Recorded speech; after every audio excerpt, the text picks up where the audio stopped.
Parce que le soir, les pensées remontent, j'avais envie de vous lire une histoire. Parce que les temps sont incertains, j'avais envie de vous envoyer un câlin, un bisou. Alors je vous propose le bijou, comme un bisou du soir. Il était une fois la chambre d'ambre. Vous connaissez tous l'ambre. L'ambre est une oléorésine sécrétée par des conifères il y a des millions d'années et qui s'est fossilisée. Depuis la préhistoire, l'ambre est utilisée comme bijou et objet d'art. On en trouve des fragments des lorissaniens anciens, des restes de parures aux solutréens et des perles aux magdaléniens. Tous les peuples ont aimé l'ambre. Les légendes latines dédient l'ambre à Apollon, car l'ambre réchauffe le cœur et transmet l'énergie solaire. Un anneau d'ambre porté en permanence par un homme permettrait de garder confiance en sa virilité. Les Chinois sculptaient dans l'ambre de petits animaux qui étaient censés favoriser la fécondité. Par contre, un anneau de poignet porté par une femme et provoquant des rougeurs aurait indiqué que cette dernière était adultère. Selon le poète Ovide, lorsque les Héliades, filles d'Hélios, furent métamorphosées en aulnes et en peupliers, elles continuèrent à pleurer la mort de leur frère. Leur mère tenta de les sauver et commença à arracher les écorces qui recouvraient leur corps. Alors elles la supplièrent. « Pitié, ma mère, c'est notre corps qui avec l'arbre est déchiré. Et maintenant, adieu. L'écorce vient étouffer leurs dernières paroles. Il en coule des pleurs qui, goutte à goutte, se solidifièrent en ambre. » Les légendes slaves associent l'ambre aux larmes pétrifiées des dieux. Il servait de talisman de protection, en particulier contre les enlèvements d'enfants, et symbolisait aussi le lien éternel du mariage. Aujourd'hui encore, on met des colliers d'ambre au cou des jeunes enfants pour les protéger, et les noces d'ambre symbolisent les 34 ans de mariage dans la tradition française. Il est parfois dit que l'ambre porte en lui la mémoire. Et la chambre d'ambre alors ? On dit que c'est Sophie Charlotte, l'épouse du roi Frédéric Ier, qui en aurait émis l'idée. Le roi, enthousiaste, aurait chargé l'architecte et sculpteur allemand Andreas Schlüter ainsi que l'artisan d'ambre danois Gottfried von Fram de la construire. Puis, en 1907, le projet aurait été confié à Gottfried Thurau et Ernst Schabtz, des artisans d'ambre. La construction de la chambre d'ambre demandera plus de 10 ans de travail pour s'achever en 1713. À ce moment, Frédéric Ier est mort et c'est son fils Frédéric Guillaume Ier de Prusse qui le termine. Cette chambre est alors considérée comme la 8e merveille du monde. En 1716, à l'occasion d'une visite officielle en Prusse, le tsar est fasciné par la chambre d'ambre. Il la veut et se la fait offrir comme un cadeau d'alliance politique entre la Prusse et la Russie contre la Suède. En échange, il aurait offert 5 douzaines de soldats russes de 2 mètres de haut, car Frédéric Guillaume avait une armée de Langelkurl composée uniquement de très grands soldats.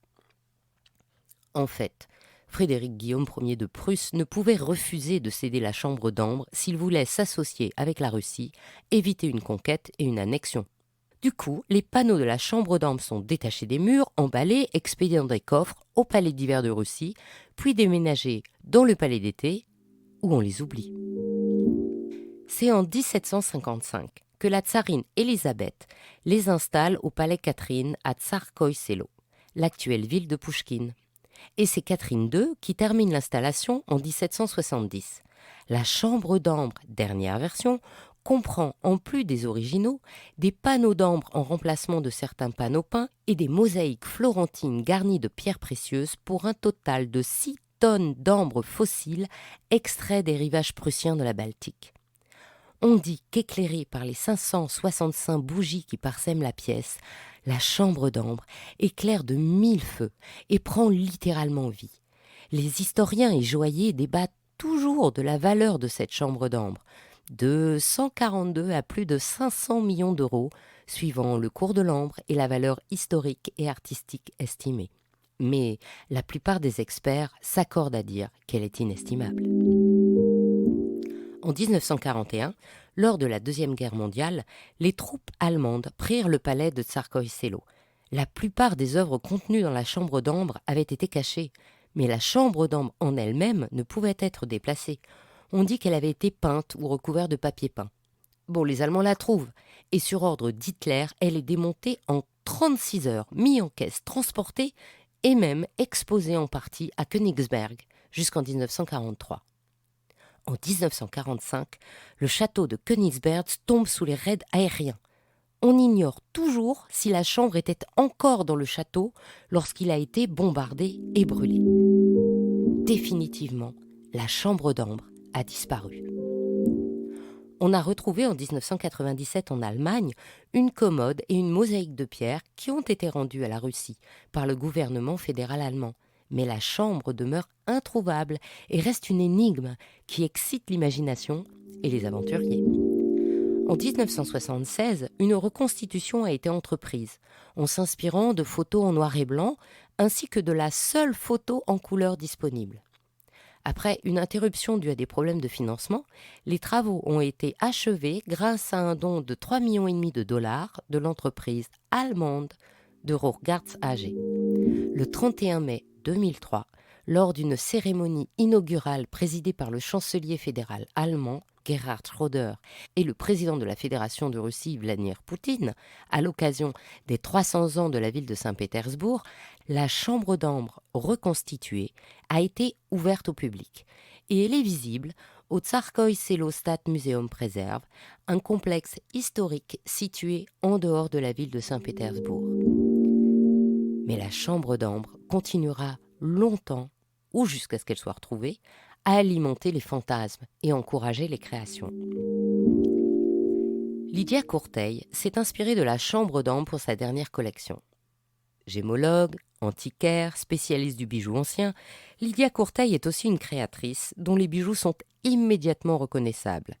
Elle s'inspire de façon éclectique des bijoux de sentiment du XVIIIe, des cabinets de curiosités, de l'art déco, des memento mori ou de matériaux insolites. Chacune de ces créations, unique et très souvent imposante, relève d'une extravagance affirmée qui s'allie à une générosité des formes de la pièce comme des gemmes et d'une maîtrise absolue du sens de la provocation. Inspirée par l'éclat chaleureux des murs du salon d'ambre, elle a choisi comme gemmes des citrines, des saphirs jaunes, des grenailles saunites, des calcédoines et aussi des opales qu'elle adore et utilise souvent dans ses créations. Sa collection se compose d'une bague ange, d'un collier micro-mosaïque et de girandoles.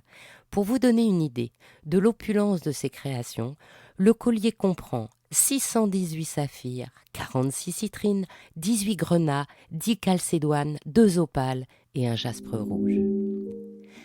Ainsi se termine cette histoire d'Il était une fois le bijou. Si cette histoire vous a plu, partagez-la autour de vous. Pour vous aussi, envoyez plein de bijoux bisous. Et encouragez-moi en partageant et en me mettant plein d'étoiles et de likes. À demain pour un prochain bijou, un nouveau bisou du soir.